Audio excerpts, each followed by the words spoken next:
Hello there, welcome back to the Chap's Guide. My name is Ash, and you'll notice there was no music in the introduction to this video today, because today is a video which I hoped I wouldn't have to make.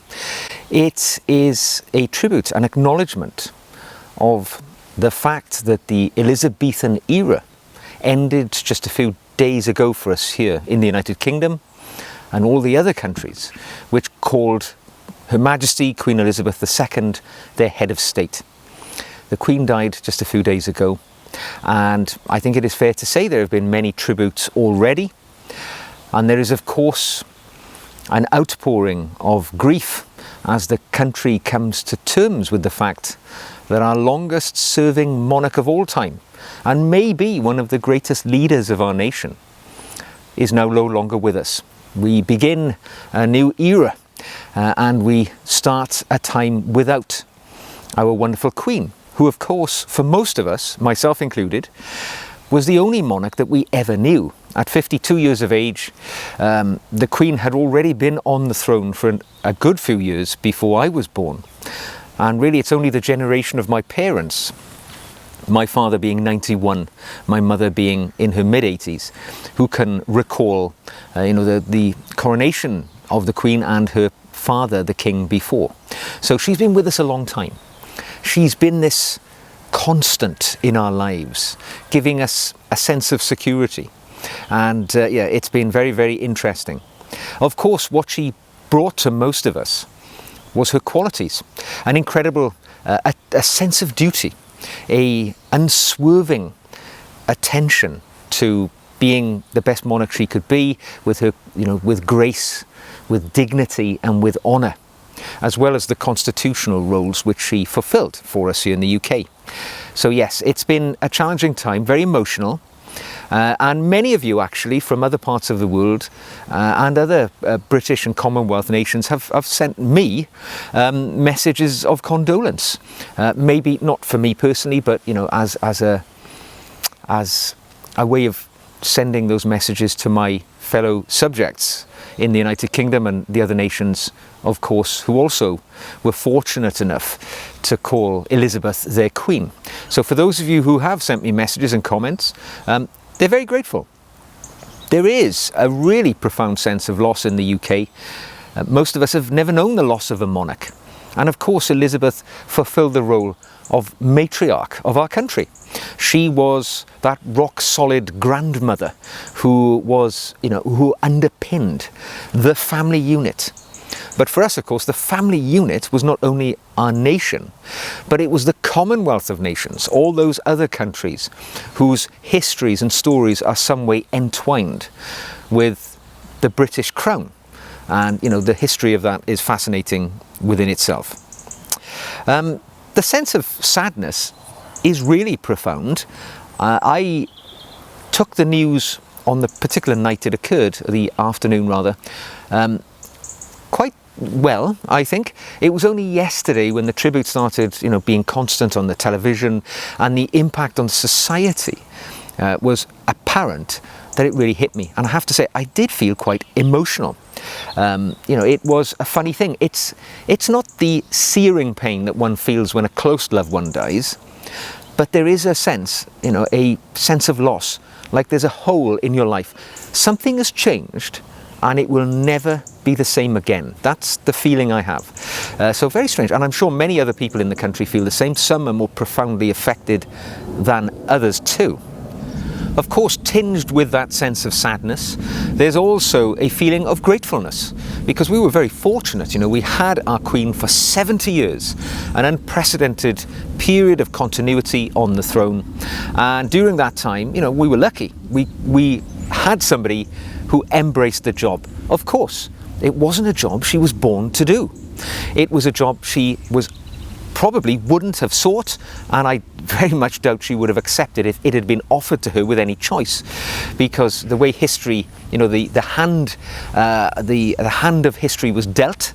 Her uncle, of course, the famous Duke of Windsor, abdicated the throne because he wanted to marry somebody that wasn't appropriate within the rules of the time, and the Queen's father took to the throne. And of course, with his premature death, the Queen unfortunately had to ascend the throne merely as a 25-year-old woman.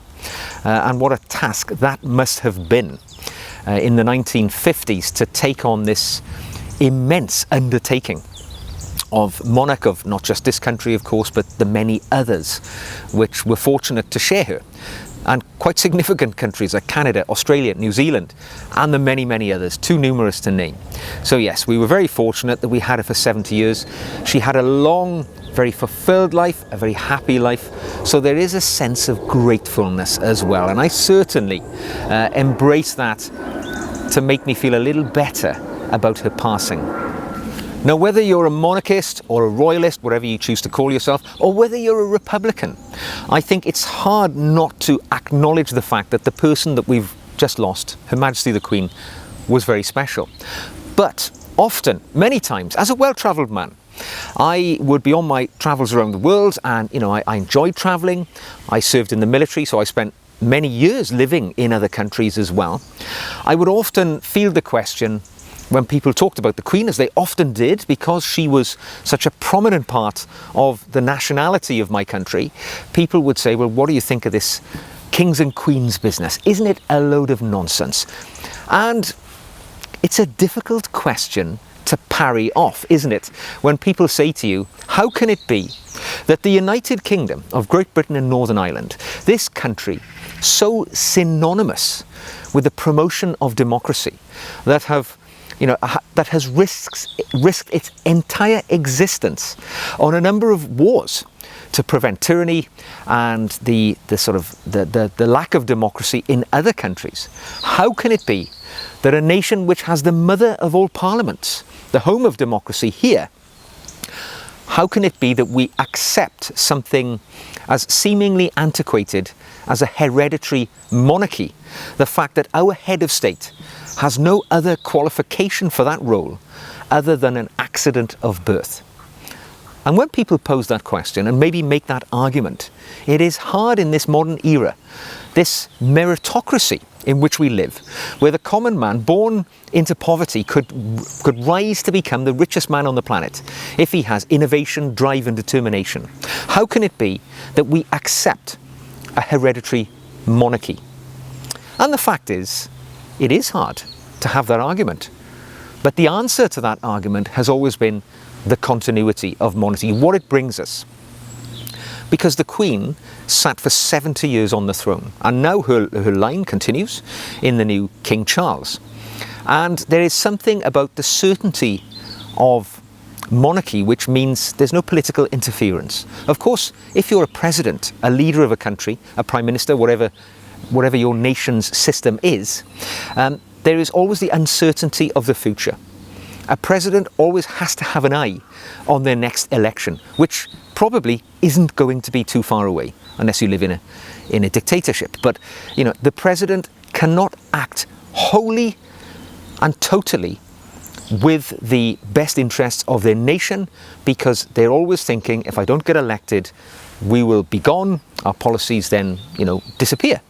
They have to continually think of the future, the political future. With a monarchy, that's never the case. Right? The Queen, the King serve for the duration of their lifetime.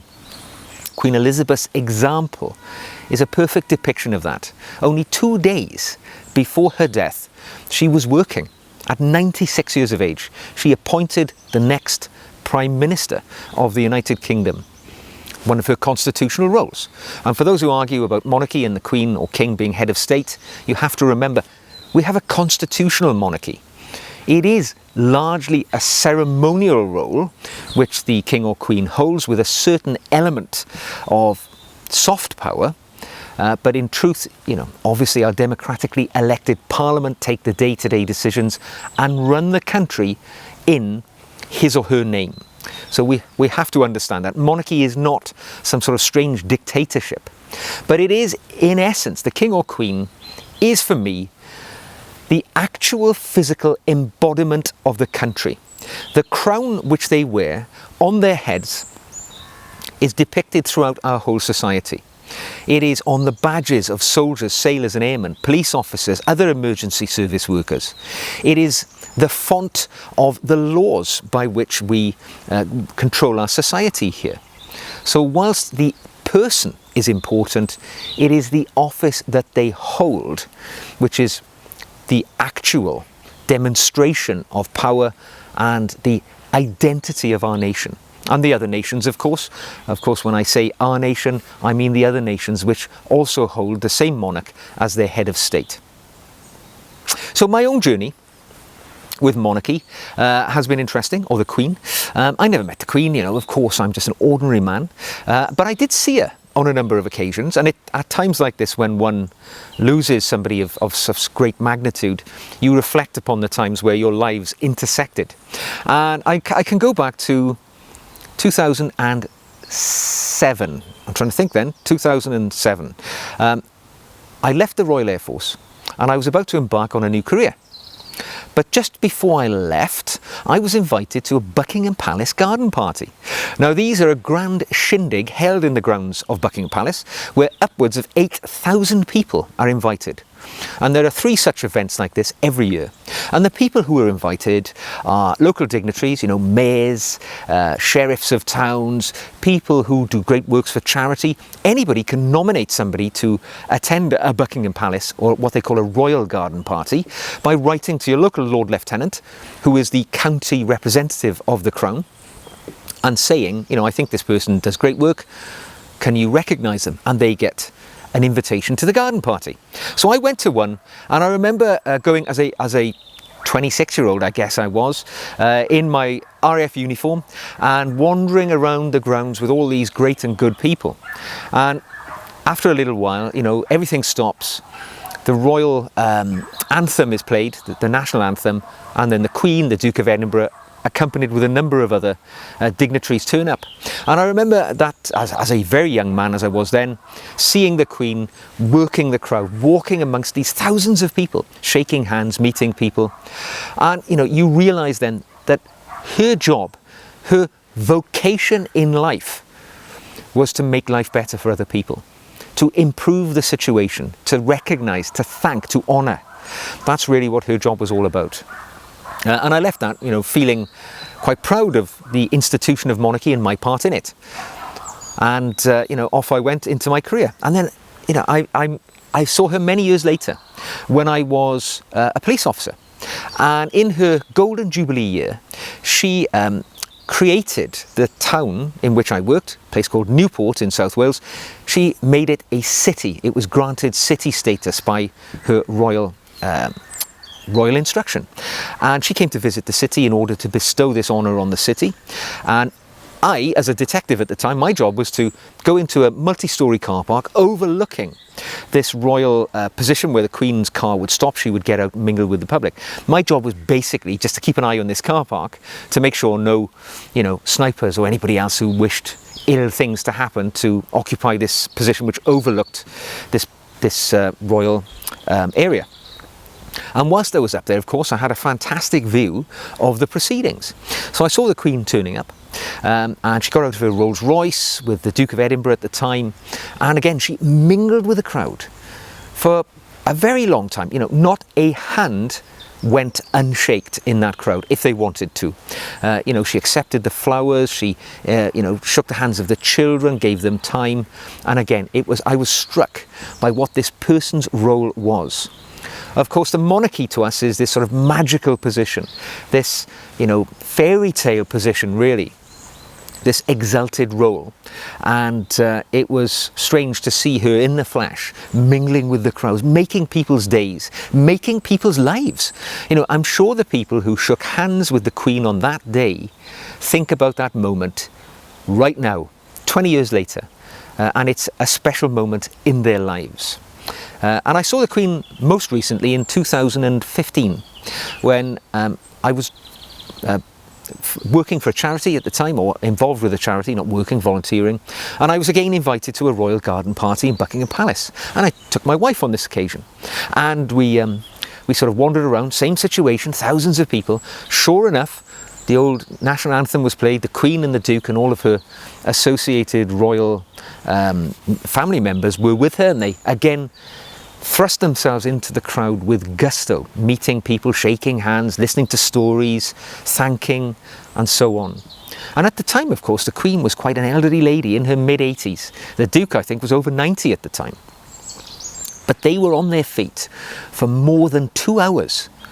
An exhausting schedule they must have undertaken, and that was the drive and the fortitude of this monarch of ours, this wearer of the crown. So fantastic experiences I had. My own association feels quite close to the crown. As a 13-year-old, I took my first oath to the Queen as a young air cadet. I was a member of the Air Training Corps, youth organisation with a military focus, and I took my little oath to the crown that I would be loyal and honest as a 13-year-old. Not 4 years later, I was taking that oath with a much more serious purpose. When still 17 as a child legally, with my mother's permission, I was sworn in as a member of the Royal Air Force. And I spent 10 years, probably the proudest, best 10 years of my life, wearing the uniform of Her Majesty's Armed Forces. She was our Commander-in-Chief.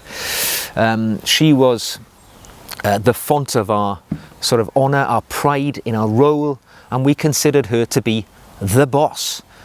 Even though, of course, she was not a tactical commander, she would not lead people into battle, but she was the driving force that made us feel proud to be in the organisation. On the badge of my hat, at the topmost point, was her crown.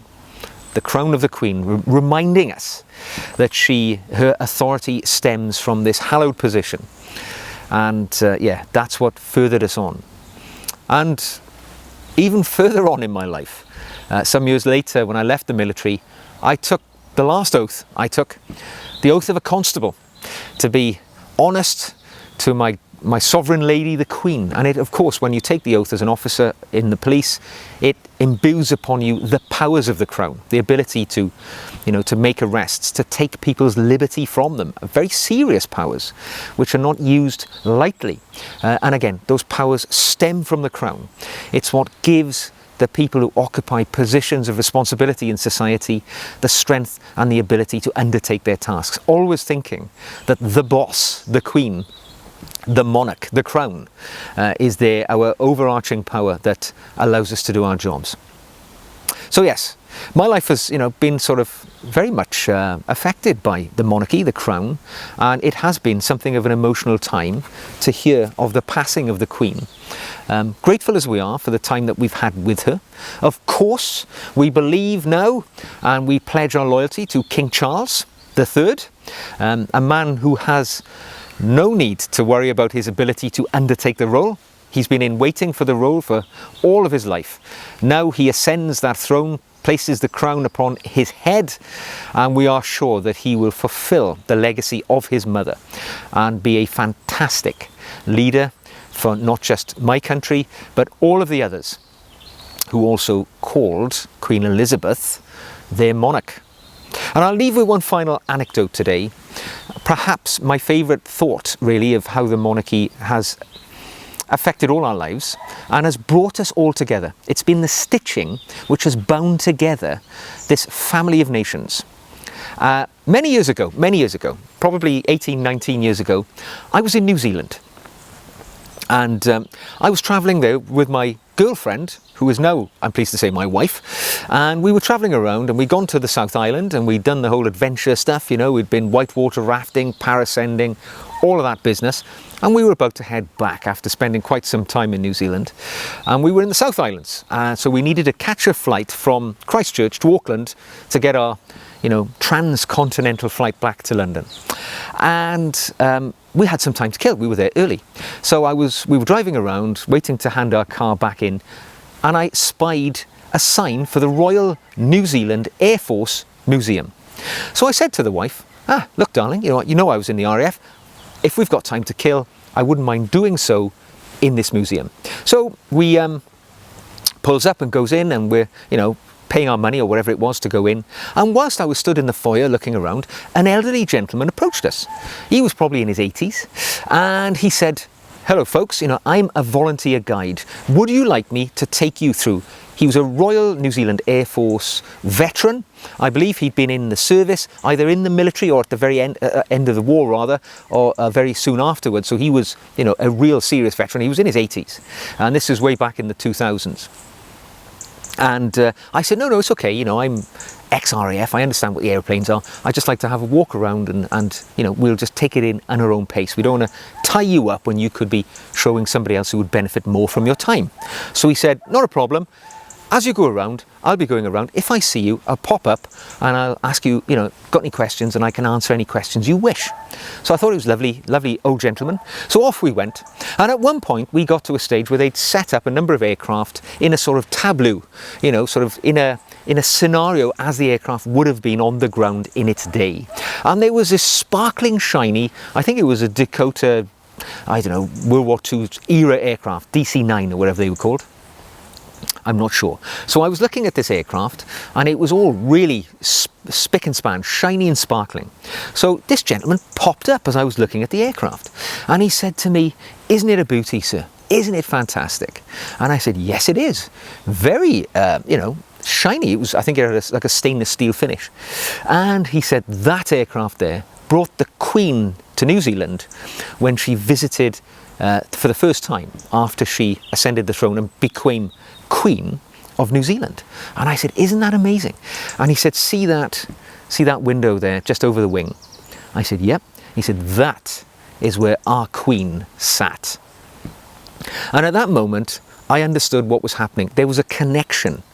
This man was 2 generations older than me. I was in my 20s. He was in his 80s. But we both served the same Queen. We were both subjects of the same Queen, even though the period he was talking about was a massive passage of time. We had a common bond, in so much as our monarch was the same person. And that is the thing which bound us together, regardless of the fact that we lived thousands of miles apart and our eras were decades in difference of age. But the one commonality, we called the same person our monarch, our Queen. And for me, that is really the strength of the crown, particularly the legacy of Her Majesty Queen Elizabeth II. So we will desperately mourn her loss. There's a hole, a void in our society, which I don't think will ever be filled. Although King Charles will be a wonderful monarch, I've no doubt. But of course his mother was special, and that's a gap which will be in our lives. And I'm grateful that I was here for the most of my life, serving that monarch, both in uniform as one of her service personnel and a police officer, doing my work in her name, but also as a subject. It's a piece of history which I wouldn't have changed for the world. So thank you very much for listening to my little chat today about the end of an era for us here in my country and maybe your country, and how that has made me feel. Her Majesty can now rest in peace, her job done, and we thank her for her service and her dedication to us over the years. And of course, we pledge our continual loyalty to His Majesty King Charles. God save the King.